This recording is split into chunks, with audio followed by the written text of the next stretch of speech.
Hello, Editor Ben speaking. I made a few mistakes in this video. I would edit them out, but I haven't got time. So I'm just going to quickly caveat them. I made this at 2 a.m. or 2:30 a.m., editing it now at 3 a.m. I was extremely tired, and I am extremely tired, so I made a few mistakes. I said Luton were in the relegation zone. They obviously are not. They are just outside. And I spoke about this game briefly, saying it was at Kenilworth Road. It isn't. It's at Old Trafford, as I do know, as I did help with the protest that's going to be happening. So, yeah, a little mistake on my part. Like I said, it's 3 a.m. right now. It's 3 a.m. Let me off, okay? I'm tired, you're all tired, it's late, I'm late.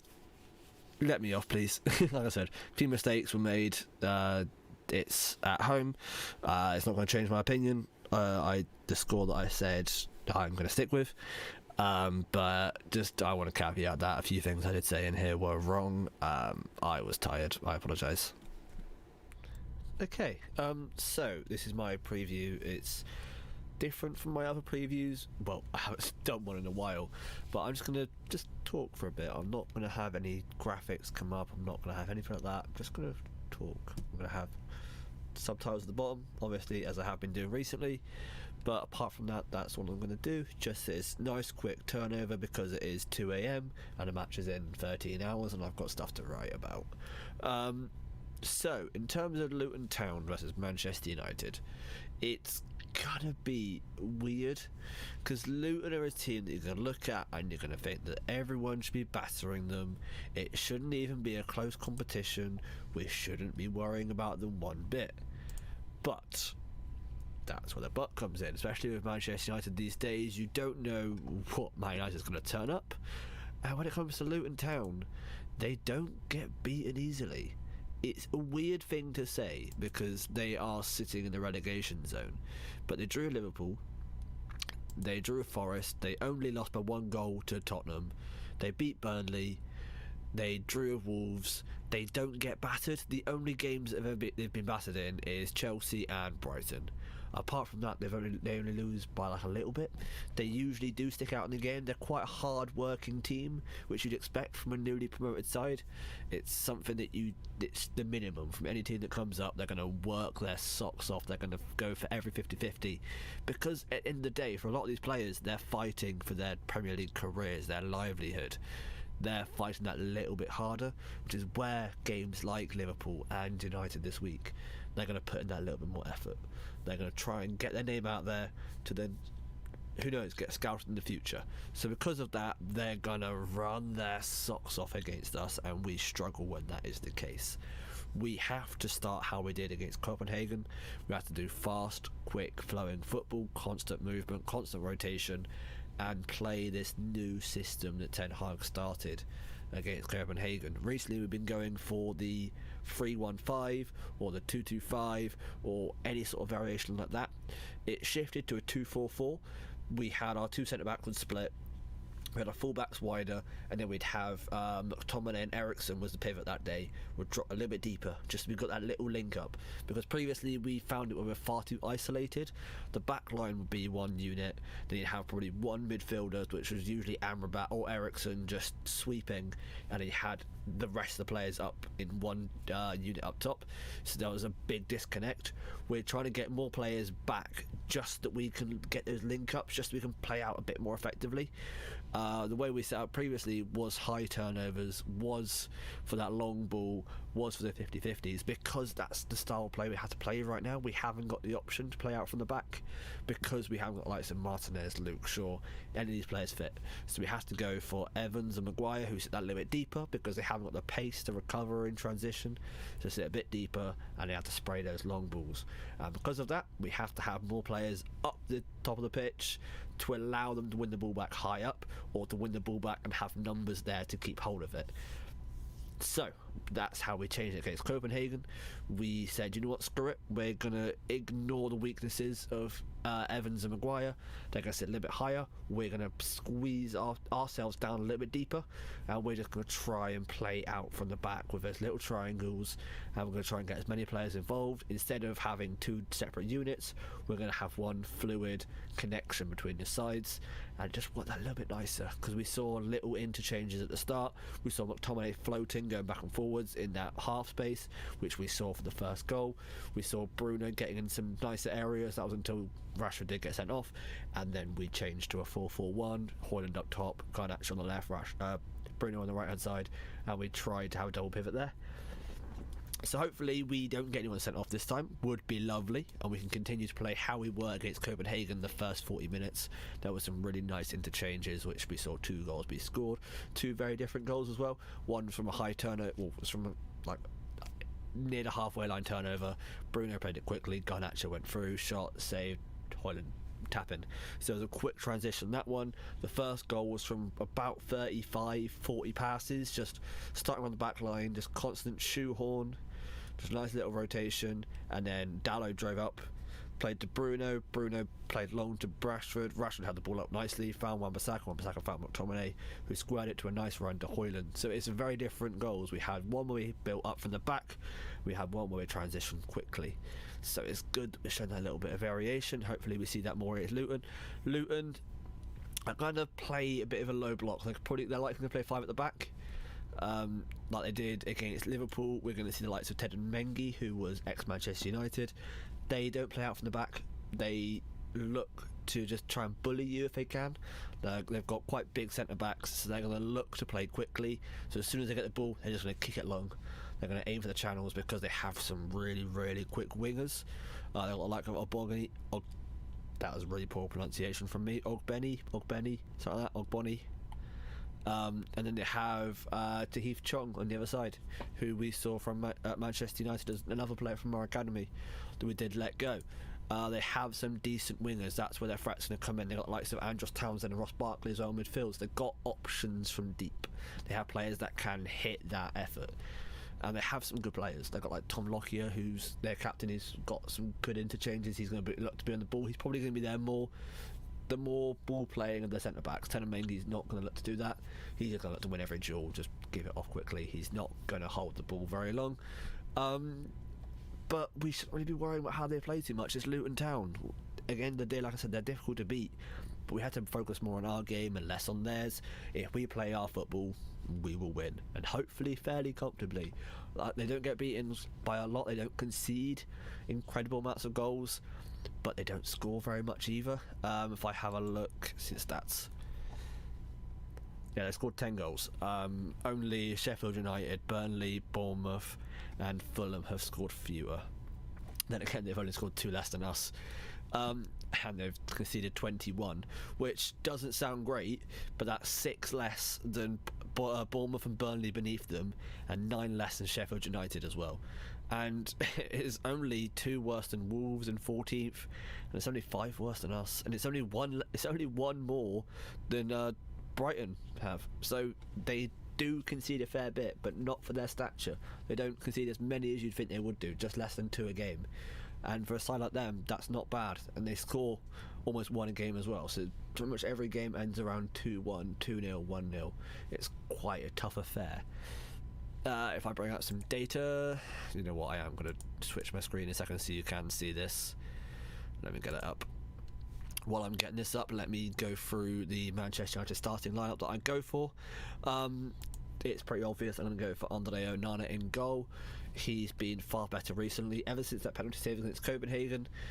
He probably could have done better for a couple of the goals the other night, but I'm not going to criticise him too much. The third goal was straight at him. It was about 6 yards out. Maybe you could argue his positioning for the fourth goal wasn't great. He's not very good on that side either. But again, it's very, very close range. It was a decently hit strike. The first goal... Which one was the first? Oh yeah, the first goal was a tap in from the box. Maybe his reading could be a bit better, but again, it's being very particular. And the second one was a penalty. You can't really criticise the goalkeeper for conceding a penalty, really, can you? Let's see if we can get this up here. Luton. When it comes to Luton, then they look to hit the channels, they look to go long, they look to whip crosses in. We've got likes of Clinton Morris, who's a very good goal scorer, not quite for this level, but is very, very good goal scorer. When he gets chances, he scored a lot in the Championship. He doesn't really waste too many. If I was to have a look at their stats here, they create more chances from counter-attacks than most teams in the league. They're sick for that. They create more chances than most teams in set pieces. They're 8th in the league for that. But in terms of the overall chance creation, they do create quite a few low percentile shots. They're 15th in the league for that. And as I was saying earlier, they like to hit the channels. They are bottom of the league when it comes to through balls, but top of the league when it comes to crosses. They like to find channels, they like to use their quick wingers to hit the channels and then whip those balls in behind. They love to hit to do that. When it comes to goalkeeper, they don't play, like I said, they don't play out from the back. They literally look to hit you long. They're top of the league when it comes to goalkeeper long ball percentage. 97% of the time, they're going to hit those channels. They're top of the league when it comes to forward passes. They're just going to hit those channels. And then they're bottom of the league when it comes to total passes and 1-2s. So like I said, they're literally going to play as direct as you can imagine. They are second from bottom when it comes to their pressing stats. They allow teams to play passes around them. They're not going to press you, they're going to hold their shape. And when it comes to conceding chances, they're pretty high up there. When it comes to XG per shot, they're at the bottom of the league, so it means that they concede a fair few high percentile chances. So when you get a chance, it's likely going to be a good one. And they concede the second most XG per match. So they do make it scrappy, but they do concede a fair few chances. I think they've just about overachieved when it comes to conceding. They don't concede as many as they should do, but that's a sign of a good keeper. That's one thing that you want to get from your keeper. So I can find any more stats from them. Not really, but yeah, they're pretty low down percentage wise. When it comes to possession, they're worse in the league. When it comes to field tilt, they're right down there. Let's see if I can get these stats up, shall I? There you go. Right, I sorted now. I'll to show you this. So this is their data compared to the rest of the league. So you see that white circle there, that is the rest of the Premier League, and the blue is them. Let's see if I can get myself in the shot. Would be pretty nice. Okay, lovely. So this is Luton pretty much to a T. As you can see, they're very high up when it comes to their crosses per game, their long balls per game. They don't score as often as other teams. For their shots, they have a lot more shots than they do goals, so they are going to go to shoot fairly often. As you can see here, they're XG per shot per 90. They are below average when it comes to the shots that they actually do take. They do waste a fair bit, and that's going to happen when you've got people like Ross Barkley and Andros Townsend. They're going to look to hit those shots from range because that's what they're good at, to be honest. As you can see, as I mentioned previously, their XG from counters, they're quite high. When it comes to crosses, they're the most in the league. When it comes to their forward passes and goalkeeper long balls, they're both most in the league. And when it comes to 1-2s, total passes, all that lot, they're bottom. So they are not going to look to play pretty. They're going to look to play very, very long balls. They're going to look to play very direct. They're not going to have any disillusion in thinking that they're a good side. They're efficient. Let's put it the nicest way possible. They're efficient. If I close that, there you go. They're efficient in their play. They're going to look to maximise that width. They're going to look to cross the ball in. They're going to look to try and bully the opposition, which, as a Man United fan, that's fairly worrying because that's something that we struggle with. We don't like balls in behind us. Our fullbacks switch off quite a lot, and we're not the greatest at dealing with crosses, as we saw against Copenhagen, where 3 of their 4 goals were crosses and the other one was a penalty from a cross. It's not looking good for us, especially since I have outlined previously one of our big issues is defending crosses from cutbacks. But at least with Luton Town, they don't cut back very often, they just cross. But who knows, they might look to exploit the fact that we're awful with defending cutbacks because we often run beyond the ball. That's one issue that is really, really bad, because we look to play quite a fairly rigid, flat shape. Let's see if I can find my Twitter post. This is very, very off topic. This isn't a preview at all, but I'm here for it. Okay, let's see if we can get this up again. Boom. Okay. So as you can see here, we've got a really flat, rigid shape. We've got Bruno out wide marking him. We've got Wan-Bissaka. He's the person dictating this line at this point. So you got the ball. He's in line with the ball because you can't be offside if you're passing it backwards. And then by this point, he's dictated the shape and everybody else is done in line. Maguire's still a little bit deeper just so that he can just keep his eye out, because usually Maguire is the one that's left on his own. He's usually left to be that floater who just, as soon as the ball goes in the box, he's on that deals with it. So he's usually that little bit deeper, just so he can keep an eye on the ball, ready for when it's crossed in. But as you can see there, there's so much space for these cutbacks because we just haven't got the shape for it. What I would like to see here is maybe Varane step out a little bit, Wan-Bissaka step into this space, which is where the ball eventually went to, so he could intercept it. If he stands a little bit further out, there is a chance of that ball being pulled in here, but with Varane stood here, the cutback's off, and with Scott McTominay blocking off here, then hopefully the ball should be crossed in. It's one of those things where we have this really, really rigid shape, and we have no leadership at the back to try and change it. It's probably coached. You'd assume it's coached because it happens every single match. But at the same time, situations like this, Maguire, like I said here, he's sitting deeper. He can see the whole picture. Someone like him should be sitting back and go, Wan-Bissaka, stick across, Varane, pull out. He should be speaking.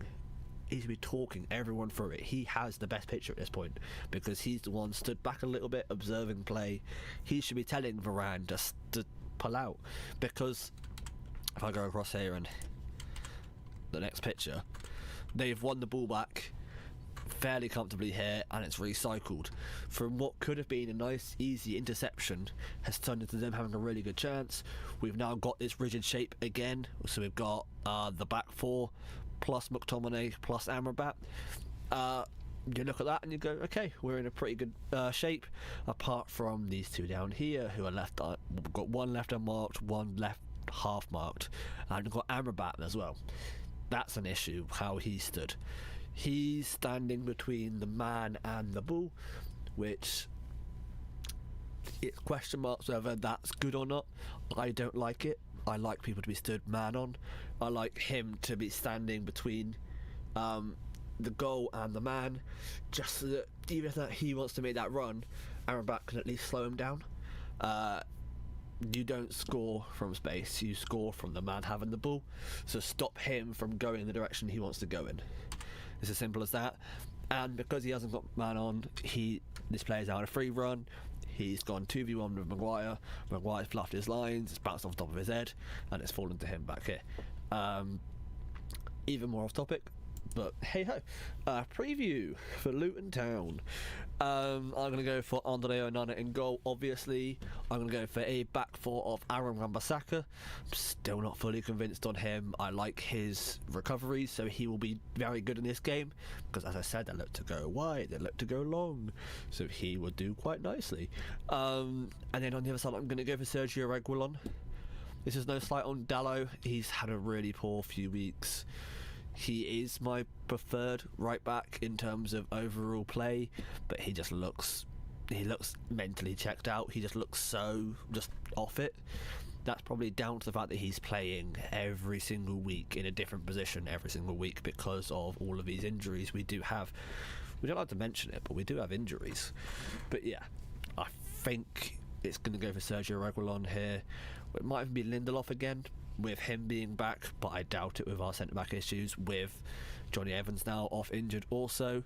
So I'm going for Sergio Reguilon at left-back. And here is it's weird. This shouldn't be a question, but it is. Does Raphael Varane start? It's a weird thing to think about.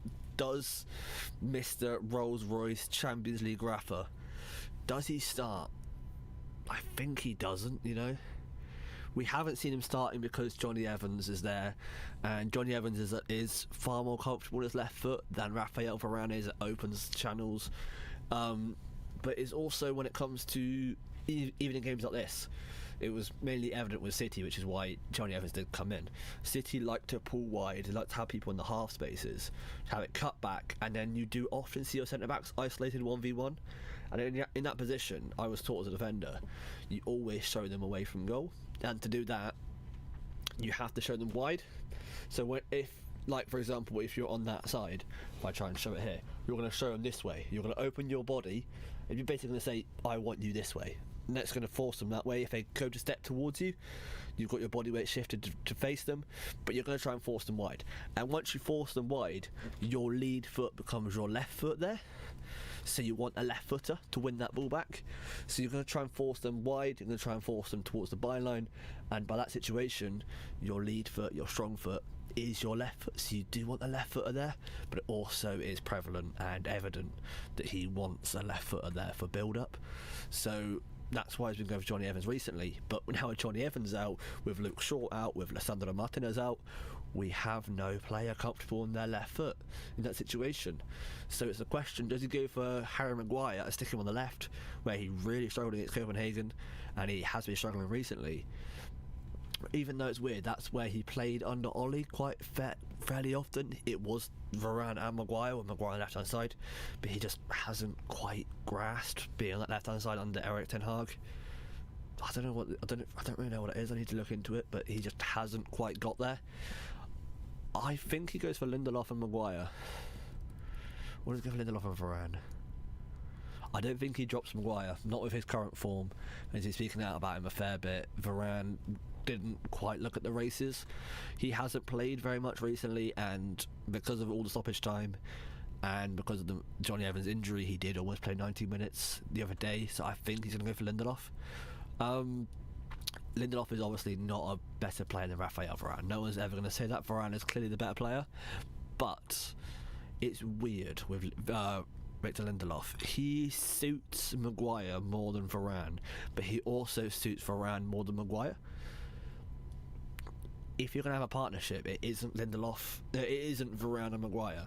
Maguire wants to sit a little bit deeper, he wants to dictate play from deep, and he cannot play a high line. He just hasn't got the recovery pace for it. Whereas Varane wants to play a high line because he's got the recovery pace, but hasn't got the passing range to play deep. So these two are chalk and cheese. They're not going to... They're water and vinegar. They're not going to mix. Whereas with Victor Lindelof and Maguire, Lindelof isn't the quickest either, but he has got an excellent passing range. So he can play that little bit deeper, and he can spray balls around like Johnny Evans has done. Not comfortably on his left-hand side, but he is far better from deep. But he is quicker than Maguire, and him previously being a fullback, he is decent in the channels, so he can defend a high line. So it's weird. Maguire and Varane don't mix. Varane and Lindelof do. Maguire and Lindelof do. So it's the question really is, does he play Maguire in a position where he isn't comfortable, or does he bring in Lindelof, which means dropping one of Maguire and Varane from that last game? And there's been so many question marks, there's been so much media attention about Varane not playing, but then there's going to be so much media attention if Maguire doesn't play, because he has been playing well. It's just a really tricky situation. I think the easiest thing to do is to play Varane and Maguire, but Ten Hag doesn't. What I like about him, he doesn't always go for the easy option. He goes for the option that he thinks makes sense. Even if it doesn't to most people, he thinks it makes sense, so he goes for it. And in this situation, I think he goes for it. I think he goes Maguire and Lindelof. I want to go for that. I want to go for Andre Onana, Wan-Bissaka, Maguire, Lindelof, Reguilon. That leaves us to the midfield. It's Bruno's going to start. That's not even a question. Eriksen, does he keep Eriksen in? He brought him off at half time the other day to bring on Amrabat, and Amrabat never quite got up to paces. He hasn't really shown his promise since he's been here. Mount came on for about 10 minutes. McTominay played the full 90, but he has been quite a lot, and he is able to do that. He has the athleticism, he has the physicality to play 90 minutes fairly often, and he does like him because he has got a box presence, and someone against someone like Luton that will be needed. And he, after losing that last game, we're in basically result mode. We need to win every single game we can, and to do that you play the system you trust. That's the thing, whenever managers start to struggle after trying to implement a new system, they will go back to what worked previously, and we haven't been able to do that because what worked previously was David De Gea in goal, gone. Wan-Bissaka at right back is only just returned from injury. Varane and Martinez is injured, Varane was injured, Luke Shaw injured, and then last season it was, at most part, Casemiro, Eriksen, Bruno. Casemiro injured, Eriksen has been struggling with his legs, and Bruno's been on the right hand side because we've had no right hand side because Anthony's been out with various situations and Sancho decided to be a dick. So we haven't been able to go back to type. And then last season it was Weghorst and Rashford. Weghorst is gone. After that was Martial. Martial's been injured, and we've got Rasmus Højlund now, who's our first choice striker. So we haven't been able to go back to what worked because what worked isn't here anymore. So does he try and bear some resemblance to what worked last season and play McTominay, Eriksen and Bruno like it has been recently? But then again, it's going to get a lot of attention for not bringing in Mount or Amrabat. But I reckon he does it. Again, Mount is struggling with United, and I feel like he might get, I say drop because he hasn't really, because he hasn't been playing. I feel like he's not going to start again in this game, and we're basically going to use this international break where he isn't on it again because he hasn't been good enough for Ten Hag just to go, you know what, I'm going to take you under my wing and I'm going to teach everything you need to know, and hopefully when we have a bit more stability you will be in the side. So for now I'm going to say McTominay, Eriksen, Bruno with a front three. I'm going to go for the same front three that started last game until the red card. So we're going to go for Garnacho on the left, Rasmus Højlund down the middle, and Marcus Rashford on the right hand side. So yeah, Andre Onana, Wan-Bissaka, Maguire, Lindelof, Reguilon, McTominay, Eriksen, Bruno, Rashford, Garnacho, Højlund. That is more than enough to win the game. I've spoken about every position. I don't really think I need to speak about the front three, to be honest, because I think it's pretty self-explanatory. Anthony hasn't been up to the races recently. People say he hasn't been up to the races since he came here. I tend to disagree. I've been a fairly big advocate for Anthony being misprofiled, and for him, his struggles aren't just down to him, especially not with his current situation when it comes to just everything surrounding his whole personal life. I feel like just take him out the spotlight. Rashford has really been struggling this season, but Ten Hag really does like him, especially after last season where he did have his best return in his career. Ten Hag does really like him and wants him to hit that form again, and he's being constantly spoken about. So I feel like putting him on the right hand side with that link up with Rasmus Højlund, who is yet to get a domestic goal but is still top goal scorer in the Champions League, scoring his first 5 goals faster than any other Manchester United player, which is incredible to think about, because in fact we've had like Ruud van Nistelrooy, we had Rooney score a hat-trick on his debut, so it's incredible that he's got this record. It's one that I didn't think he'd get. I mean, I was one of the biggest advocates pushing for him, but I said he'd get 10-15 goals this season. He's halfway to 10, and that's just Champions League alone, so we'll see if he does continue that progress. I've got him captive in fantasy football, so I hope he does. But yeah, if United can just get those little link-ups right, we do have that double pivot of Eriksen and McTominay just sitting that little bit deeper than like they were against Copenhagen, just to link up play a little bit more, and we don't look to rush it, we just look to build and build and build, because Luton are going to let you do that. They are going to sit back and let you try and open them up, and if we do that, I feel like it should be quite comfortable for us. We just need to learn to not get frustrated when we are just passing it round and round. That's one thing that you do find, especially at Old Trafford, that fans do get really frustrated when nothing happens because we're not used to it. It's a sad thing to say, although it's been 10 years since we've done anything of note really, we're still looking at this team as the Fergie team because it's Manchester United at the end of the day. We want constant attacking football, but we haven't got that capability, and then because of that the fans get a little bit angsty, and then the players go, oh, we have to do something, and then they try and go a bit more direct, and then we lose the ball, and then we concede, because we concede too many goals, especially on transition. At Luton, we're going to be afforded that little bit more time, because although we had the best away fans in the country, they're not really going to get on your back too much. They're just going to sing no matter what the result is. So I have a feeling we're going to be allowed to play. We're going to just constantly just have those little link-ups. It's going to be almost like a training session at times, because Luton are going to sit off you. But if we can get those link-ups nicely worked out, we need to not lose the ball in really bad areas like we did against Copenhagen with the last goal, with Varane losing the ball in a really good area, with Wan-Bissaka making the sloppy pass back for the third goal. We just need to keep it nice and calm. We need to just try, and let's just have a game where there's no controversy. It'll be really nice. We haven't done that in a long time. Every single game seems to have some sort of refereeing controversy, or an injury, or a penalty that shouldn't have been a penalty, or a goal disallowed. We just have a straightforward, watch 90 minutes of football, end the game happy, and then just move on. Will be really nice. It hasn't happened in a long time for Manchester United. Every single thing that happens with us seems to have some sort of storyline or something behind it. So hopefully that doesn't happen this time, and I'm going to go for a 2-0 Manchester United win.